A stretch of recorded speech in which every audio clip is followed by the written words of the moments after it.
Hello friends, daily dictation के लिए हमारे चैनल को सब्सक्राइब करें, लाइक करें तथा अपने दोस्तों को हमारी वीडियो शेयर करें। Ready start. जम्मू कश्मीर में इस बार जब लोकसभा चुनावों के दौरान मतदान में वहां के लोगों ने बढ़ चढ़कर हिस्सा लिया था, तभी इस बात के संकेत मिल गए थे कि राज्य में राजनीति की तस्वीर तेजी से बदल रही है।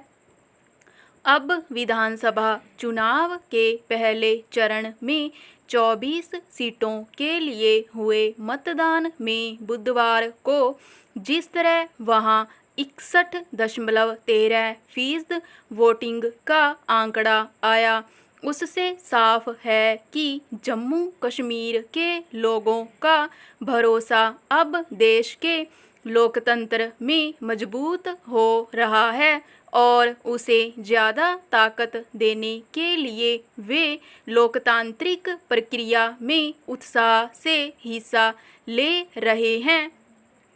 यूं राज्य में पिछले कुछ समय से लगातार आतंकवादी गतिविधियों के बीच जिस तरह की अप्रिय घटनाएं सामने आती रहीं, उससे इस बात की आशंका जरूर बनी हुई थी कि क्या इसका असर आम लोगों के चुनावों में हिस्सा लेने पर पड़ेगा और मतदान का फीसद कम रह सकता है।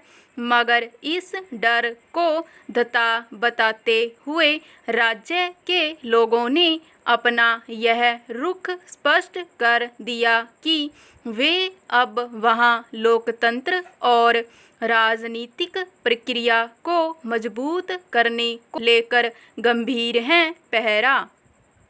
आए दिन होने वाले आतंकी हमलों के जरिए आतंकवादी संगठन यह संदेश देने की कोशिश करते रहते हैं कि राज्य में अस्थिरता और हिंसा के बीच लोगों को चुनाव प्रक्रिया से दूर रहना चाहिए। अतीत में इस तरह की कोशिशों को कुछ कामयाबी मिली भी, जब चुनाव में कभी मतदान का फीसद बेहद कम रहा था।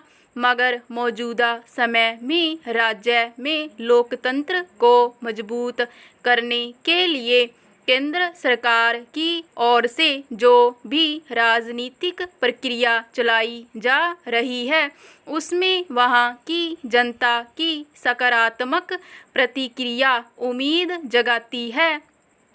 दरअसल राज्य में अनुच्छेद 370 को हटाए जाने के बाद यह आशंका जताई जा रही थी कि वहां की जनता का रुख चुनावों में मतदान के समय शायद सकारात्मक न रहे।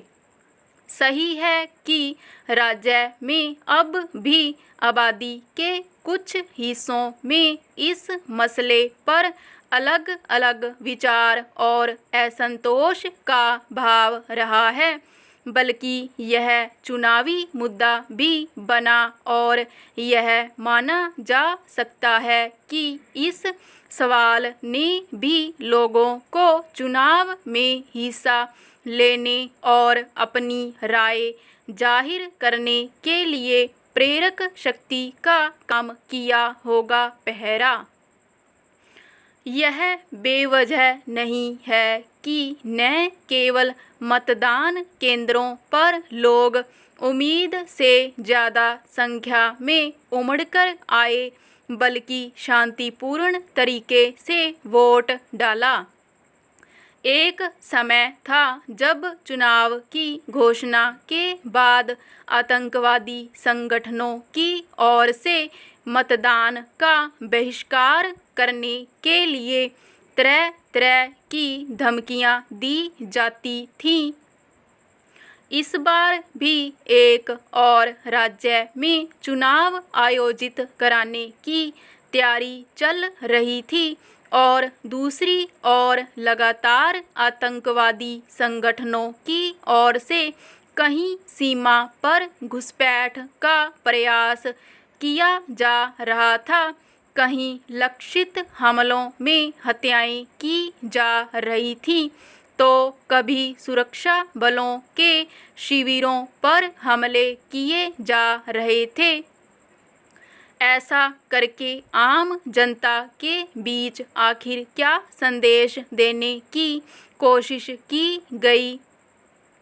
मगर इस तरह की आतंकी हिंसा का जवाब जम्मू कश्मीर के लोगों ने शांतिपूर्ण और उत्साहजनक मतदान करके दिया। इस लिहाज से देखें तो पहले लोकसभा और फिर अब विधानसभा चुनाव के लिए हुए मतदान में लंबी कतारें यह बताने के लिए काफ़ी रहीं कि लोग अब वहां लंबे दौर के अशांत माहौल और आतंकवादी गतिविधियों से छुटकारा चाहते हैं, और यह अंतिम तौर पर वहां लोकतंत्र की बहाली के जरिए ही संभव है। चुनाव में मतदान में बढ़ चढ़कर हिस्सेदारी वहां के लोगों के भीतर भारतीय लोकतंत्र में बढ़ते भरोसे का सूचक है। स्टॉप।